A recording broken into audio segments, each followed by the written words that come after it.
What's good, everyone? It's your boy Salos, back again with another Monster Hunter video, and let me tell you something, man, okay?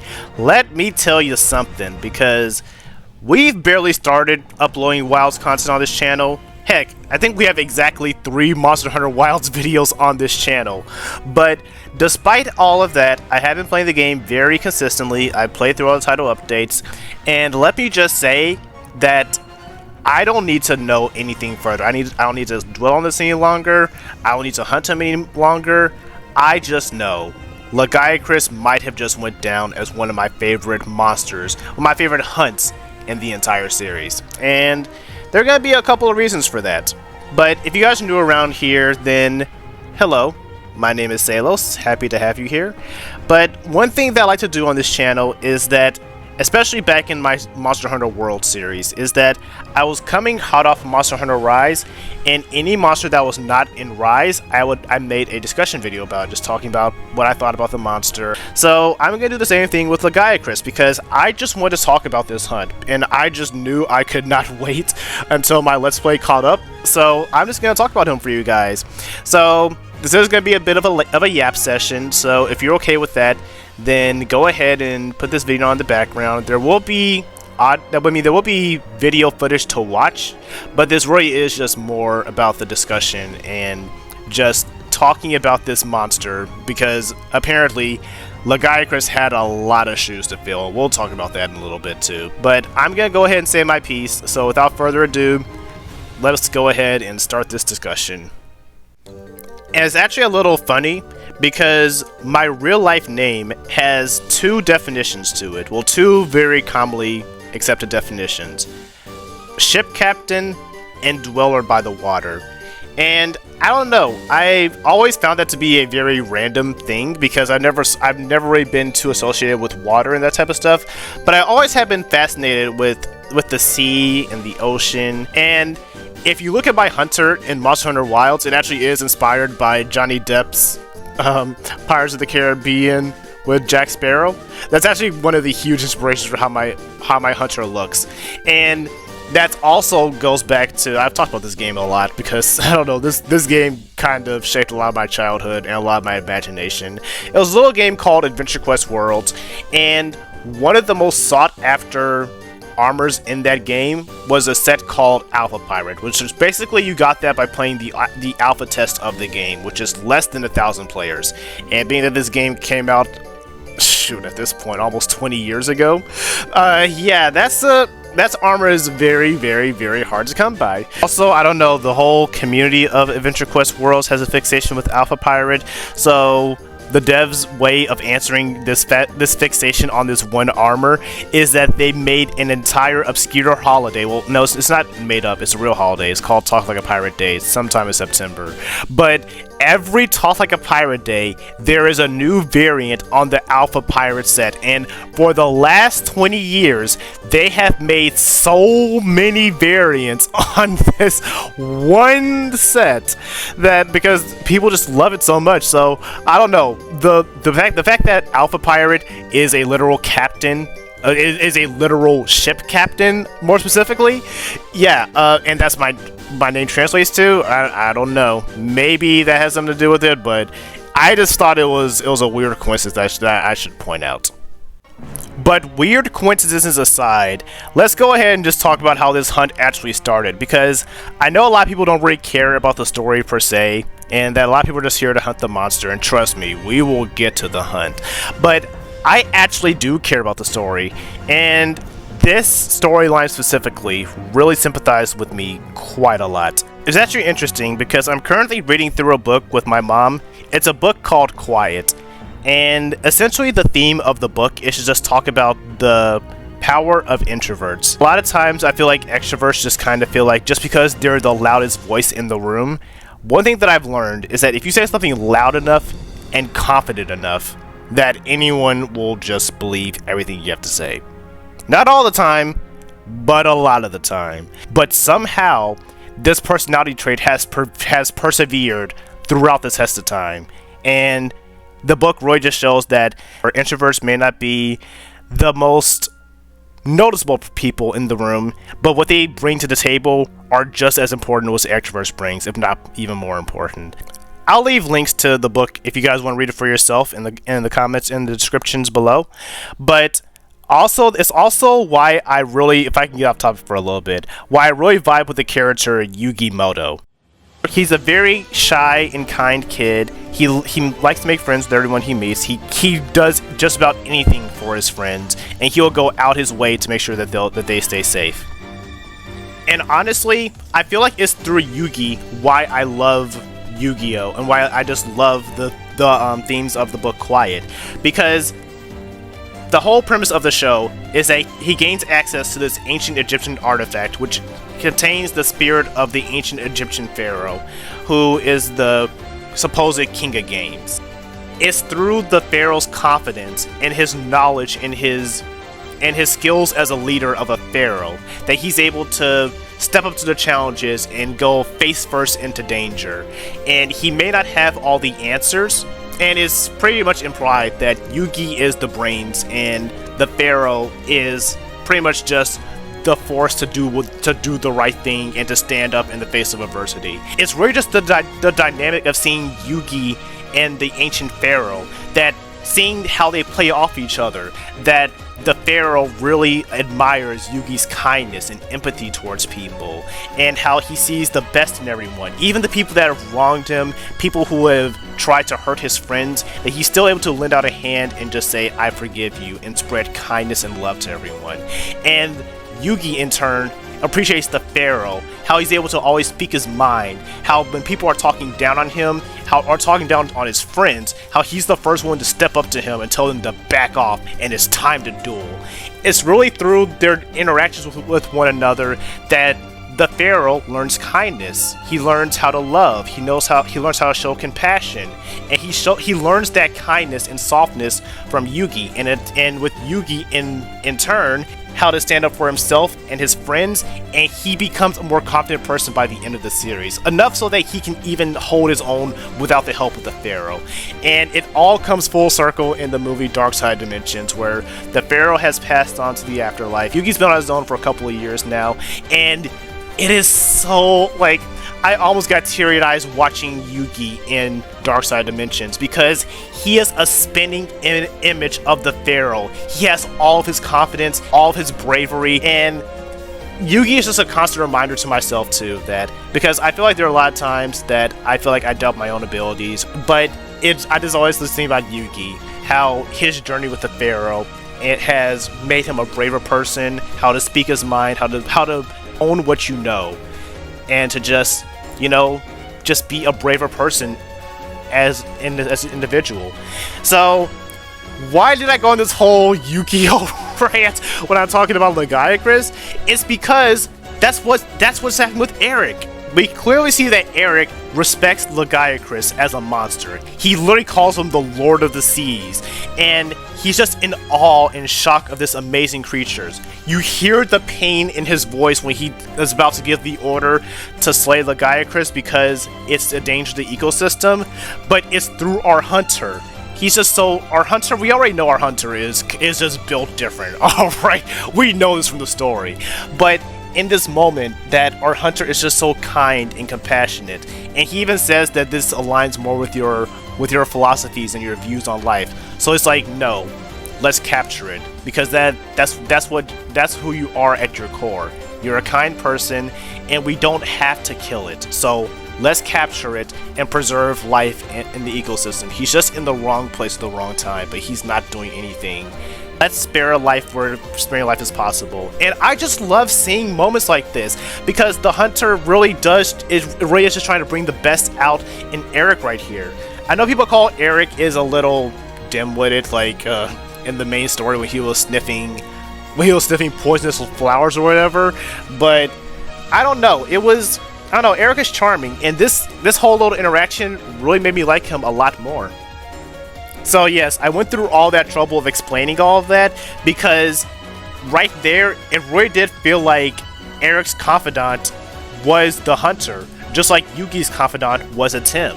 So, I don't know, it was just a cool little interaction, and I really did like the cute little story behind it. But again, I know I'm in the minority, not everyone's here for the story. So let's get into this hunt because, oh boy. Now let me just start by saying that I know that, especially if you guys saw my other discussion videos, which there should be a link to the whole playlist down below, but in the Zinogre video, I got a lot of flack by saying that I call Stygian Zinogre a camper, and I like Zinogre as a monster, but I really liked his Rise incarnation where he uses his lightning as an amp state, where he kind of goes like to a Kaioken state, and then he just blitzes the hunter and chases you to the ends of the earth. That's the Zinogre that I just got used to by playing Rise. But in World, he uses electricity more of like to become a mid-range fighter. And my main problem is that Zinogre barely approached you in World, at least it seemed like to me. He would approach you if he absolutely had to, but overall he uses like his electricity to just kind of keep a distance to be a mid-range fighter. And the difference is, that is what a camper is. A camper is someone who has something in their moveset or something in their arsenal to fight you at a distance, that they are using their ability to fight at a range to keep themselves safe while applying pressure to you. Lagiacrus is not a camper, he is a trapper. And a trapper is someone who uses their range to set up scenarios where you get boxed in and you feel like you cannot move, and then they will come in for the kill later on, or immediately when they see an opening. That's the difference, that Lagiacrus is like a crocodile. He's waiting, he's gonna lurk, he's gonna wait until you're worn down and torn out, and when you least expect it, or when you're wide open, he's gonna come in, he's gonna overwhelm you with aggression. And something else to drive this point home a little further is that even in his physical moveset, he does the same exact thing. He'll use weak attacks, like sometimes he'll go for like a little bite, and then he'll follow up with the even stronger attack.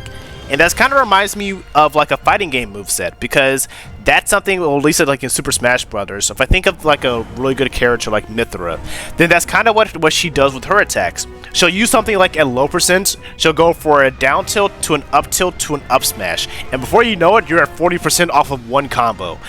That's kind of what it reminds me of, that he goes for these very weak attacks, because Mythra's tilts by themselves are very weak attacks. They don't do a lot of damage, but when they're chained in succession, that's where he piles on the damage, and that's really where her pressure comes from. It's the fact that she can chain her attacks together so effortlessly, and that's kind of what Lagiacrus feels like, that he's able to chain his attacks together so well.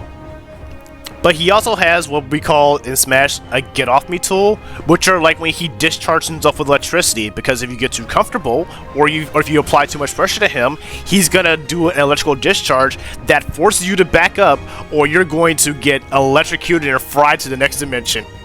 And it's actually because of this reason that I actually prefer to fight him with a shield weapon, despite me being a dual blade main. And I actually have set up to learn the gun lance in this game, and let me just tell you that gun lance against Lagiacrus is actually a really fun time.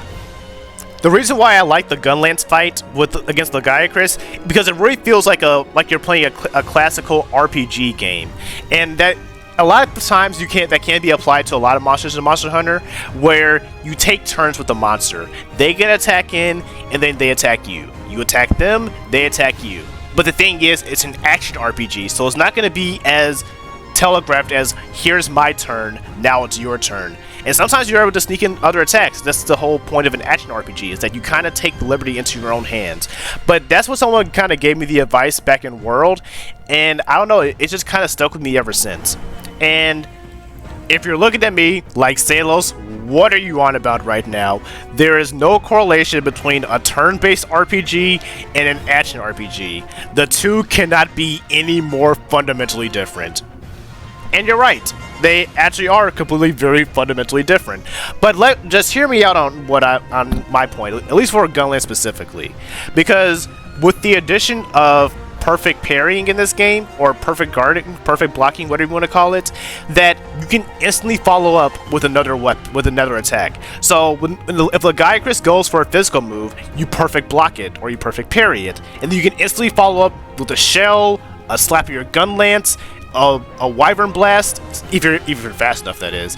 And it's really just you block and you punish, and then you wait for him to go. He does another attack.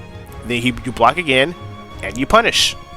And after enough perfect parries, then you can go and you can trigger a power clash. And then by then, you can actually topple him. And once he's toppled, then you can go for your full burst combo into Wyvern Fire, into your Worm Stake, and then you can really lay into the monster. However, the reverse is also true. Lagiacrus also kind of delays his attack sometimes. Sometimes he'll like wind up, he'll like coil up, and he'll look like he's about to attack, and then he'll wait for you to do something. And once you've already attacked and you're in lag, then he will attack. And once you're on the ground, that's when he's gonna come right back in and charge at you with the Volt Tackle and just cart you. And don't even get started when he's in his amped up state. Once he gets fully charged, when he does like that discharge, for example, it is very hard to block. Even if you do perfect parry that attack, he becomes extremely hard to guard. And at that point, you just gotta ditch the whole back and forth play style. You just gotta go in and find your own openings.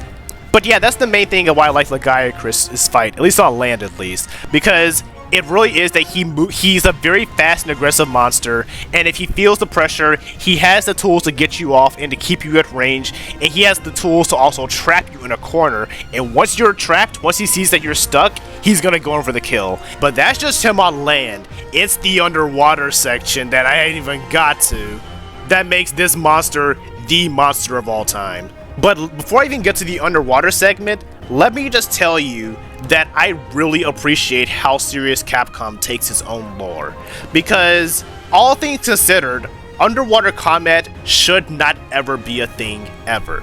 Because in Monster Hunter Tri, the Moga hunters are literally trained to fight underwater. It's part of their hunting, part of their hunter inauguration, so to speak, that they have specifically went through specialized training to know how to wield their weapons underwater. And no other village, no other branch of the Hunters Guild does that, because what situations are you fighting a monster underwater?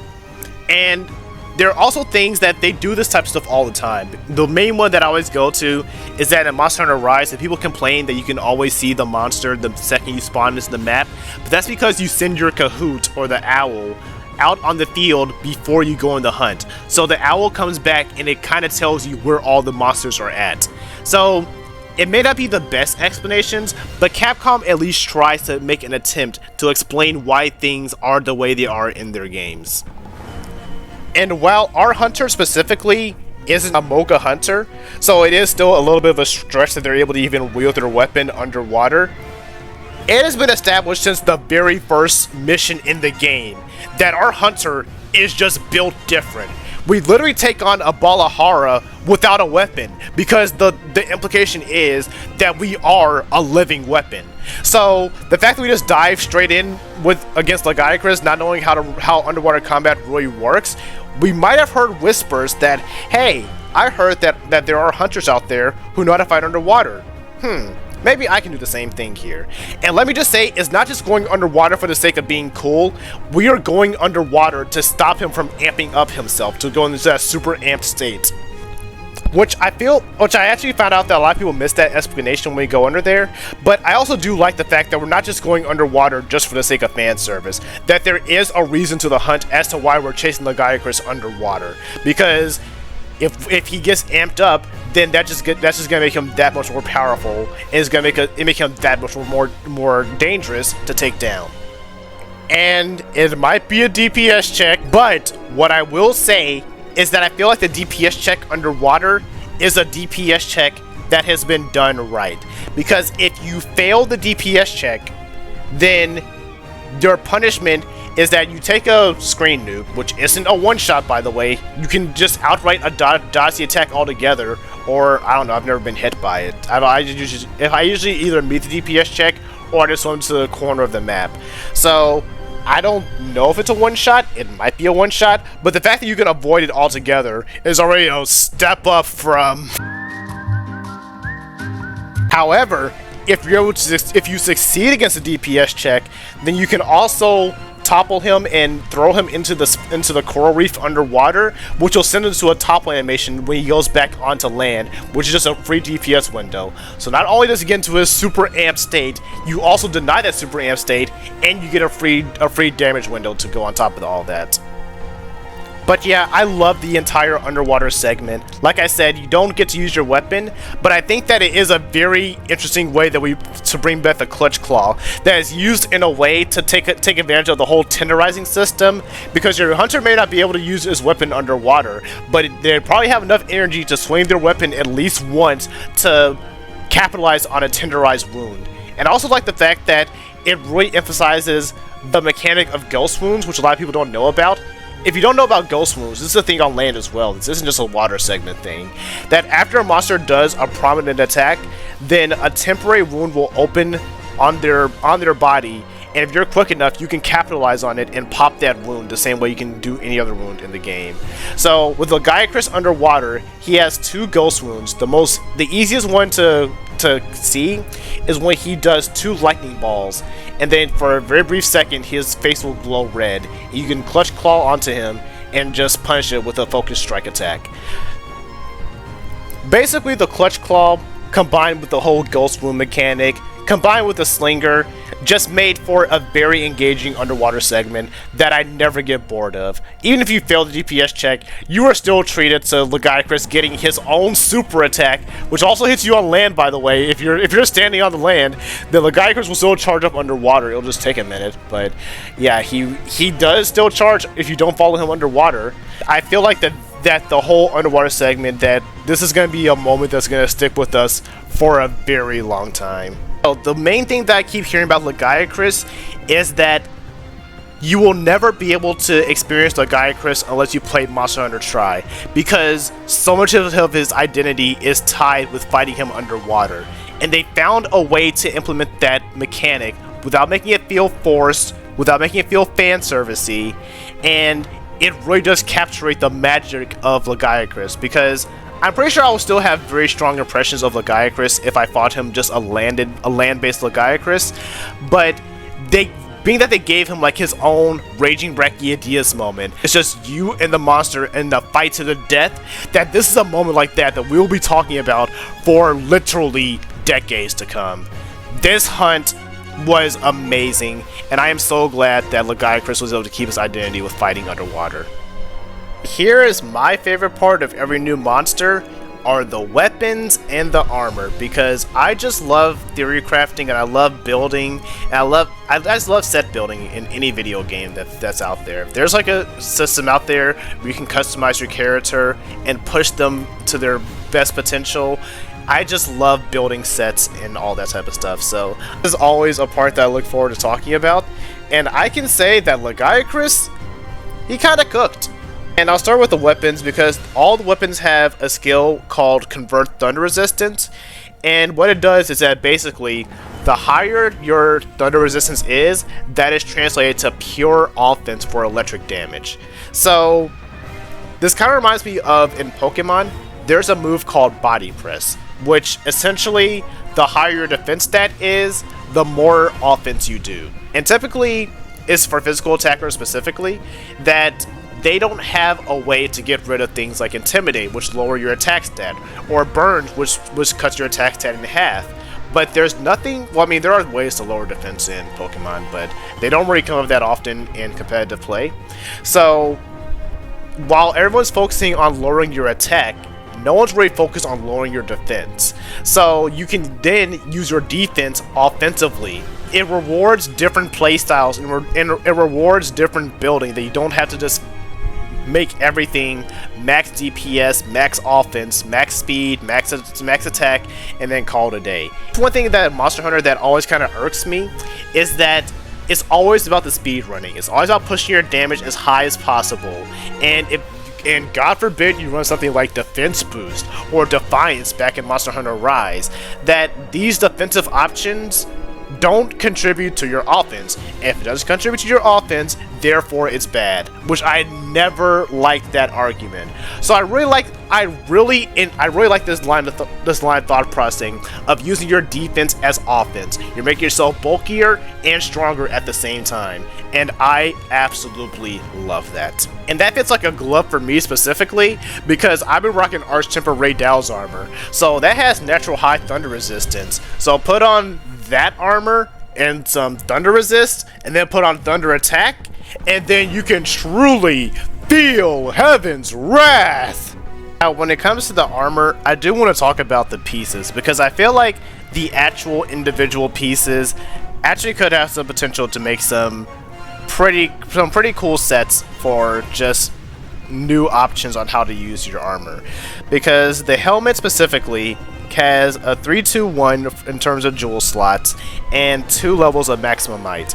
And for weapons that can actually utilize maximum might, combine that with something like Folger Anjanath, who gives you an extra stamina meter. Weapons like Charge Wave, for example, or Longsword, who don't necessarily need to use your stamina meter all that much, and you can be pumping out some pretty respectable offense with it. There's also the legs, which probably don't have the greatest slots, sure, but you have 2 levels of weakness exploit on them, which honestly, most people don't really use weakness exploit in this game from what I've seen when they build their sets, just because the opportunity cost that you're giving up on something like Agitator or Critical Eye, that there are other things that you would much rather be running than weakness exploit, unfortunately, because weakness exploit is no longer 3 levels. I think it's 5 levels now or something like that. So getting 2 levels just from the legs alone, you give up your slots, sure, but you can make that up somewhere else, like with the Arkvale chest that everyone loves to use.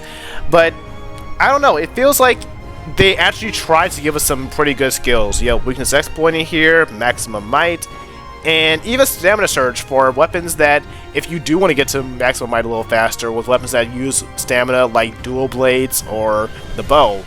I don't know, I really do like Lagiacrus's individual pieces that I feel like they could have some actual impact if you're just tired of running Gormagala, or if you just don't like the Frenzy playstyle, then this could be a solid option, especially because of the armor's secondary ability.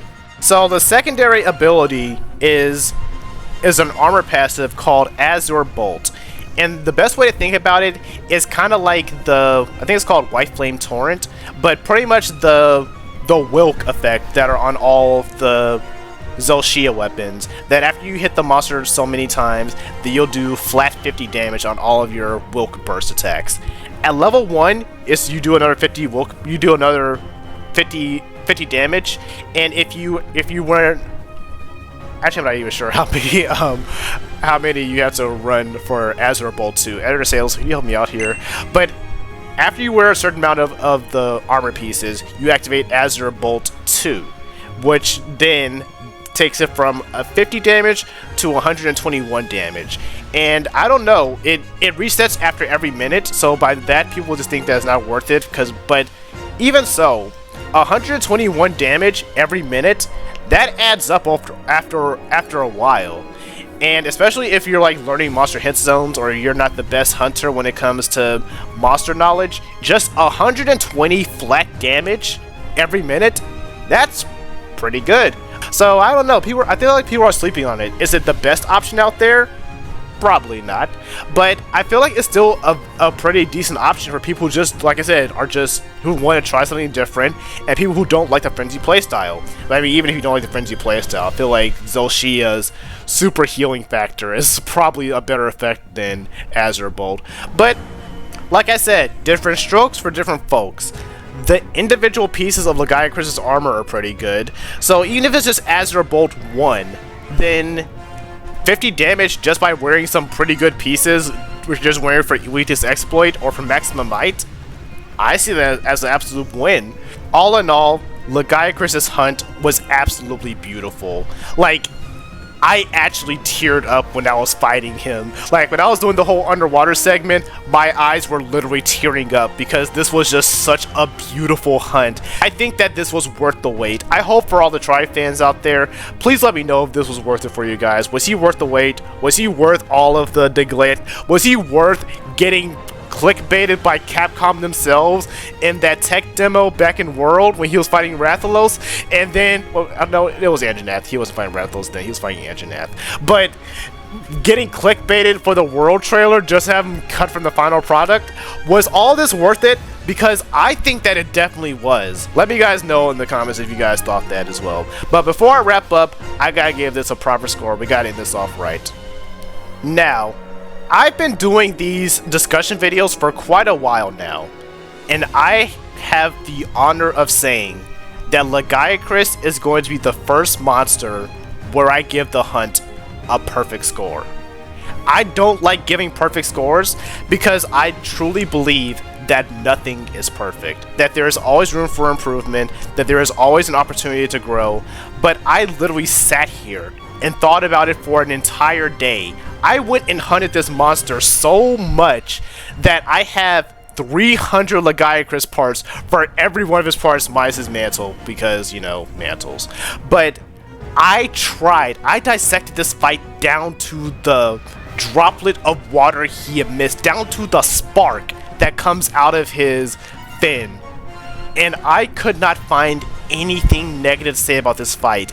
That I also do feel like this is a wake-up call to the newer players out here, because I haven't seen new players get cooked by Lagiacrus, and I haven't even talked about tempered Lagiacrus, because that's his own. That's something I didn't even touch on. I haven't even followed tempered Lagiacrus to talk about him that much. But let me just say, Lagiacrus brought the difficulty. All those saying that Wilds is too easy, all the too easy allegations, those people are real quiet right now. That's all I'm saying, is that Lagiacrus was the difficulty we needed, and he was the wake-up call that, okay, the honeymoon phase is over, little kids, chop chop.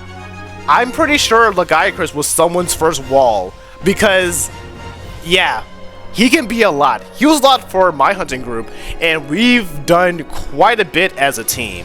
And I think that it already is that he is more resistant to wounds, especially underwater, that this race is going to show that to a certain point, because I have seen this quite a bit, that there really isn't a demand to really master your weapon. Even with Gun Lance, that there is something that when I'm using Gun Lance, I feel like I'm not really using it to its fullest potential, because all I had to do was just full burst in Wyvern Fire or full burst Wormstake Cannon, and the monster just kind of dies. And I know that's not how you use Gun Lance at all. Maybe in Wilds it is, but I don't know. Lagiacrus is really challenging me to not do that, because if I just full burst combo the entire time, he's not gonna allow me to do a full burst combo into Wyvern Fire, into Wormstake Cannon. He's not gonna let me sit there and set all that up. So I have to go for my quicker options and go for like some shelling every now and then, or actually learn my combo routes and my quicker options.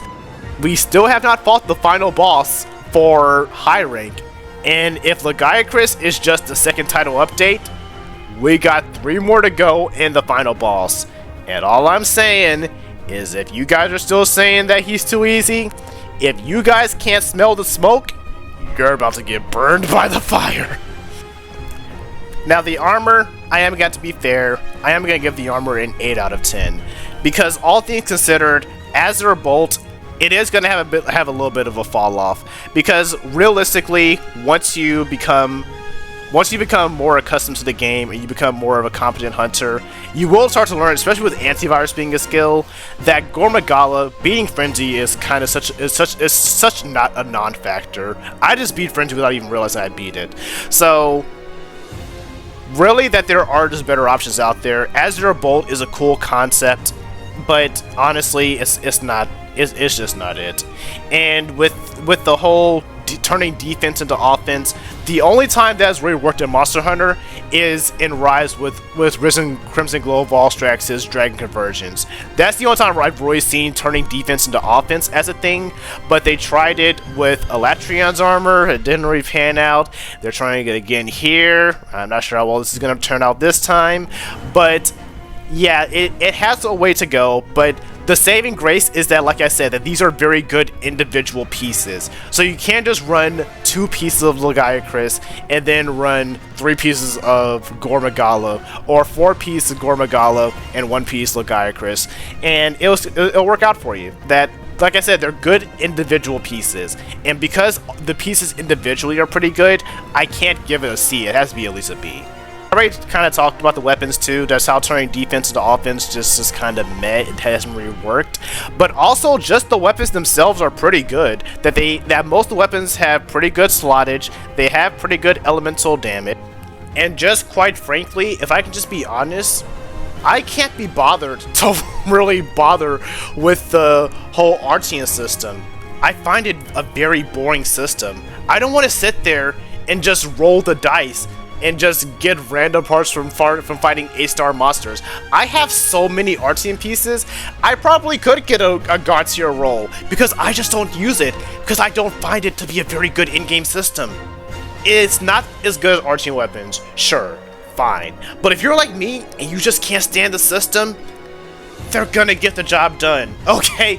Nothing in this game really warrants being able to min-max to the nth degree. Like, we are just now getting hard monsters in Temple Lagiacrus. Maybe some point I'll have to dip into the Artian system, and maybe there will be a monster, maybe that final boss is gonna make me eat my words, and I'm gonna come crawling over to the Artian weapons to get that final push that I need. But as of right now, if you don't want to use Artian weapons, you don't have to use Artian weapons. I have beaten every challenge monster in this game without ever forging an Artian weapon. It is completely possible. So, the more weapons we get that are, even if it's not as good, if it's at least in the same ballpark, I'll take it. And the Lagiacrus weapons for the Thunder alignment, they're good enough for me, and they're probably good enough for you as well. So for that, I'm giving it a 9 out of 10. And I'll just end off by saying this, that Wilds has been it has been the game of all time. Alright?